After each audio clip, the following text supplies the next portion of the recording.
ഞാൻ സെൻസസ് എടുക്കാൻ വേണ്ടി വന്നതാണ്, ജാതി സെൻസസ്. ആ അറിയാം, എനിക്കിവിടെ ടിവിയും ഫ്രിഡ്ജും വാഷിംഗ് മെഷീനും അവനും പിന്നെ പട്ടുസാരിയും ഒക്കെ ഉണ്ട് സാറേ. അപ്പുറത്തെ വീട്ടിൽ അവളില്ലേ, അവൾക്കിതൊന്നുമില്ല, എല്ലാം വെറുതെ പറയണതാ. ഇതൊക്കെ എന്തിനാ നിങ്ങൾ ആദ്യം പറഞ്ഞത്? ചോദിക്കുമ്പോ പറഞ്ഞാൽ മതിയല്ലോ. ഭർത്താവ് എവിടെയാണ്? അകത്താ സാറേ.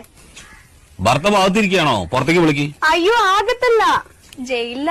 അയ്യോ പാവായിരുന്നു, രണ്ടുപേരെ കൊന്നു, അത്രേ ഉള്ളൂ. ഇപ്പൊ 7 വർഷമായി അവിടെയാ.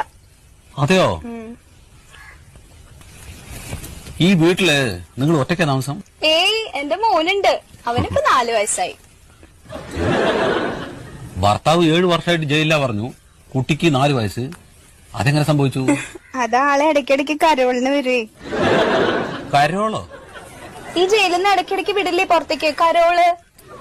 പരോള്? ആ, ചില സ്ഥലത്ത് അങ്ങനെയും പറയും.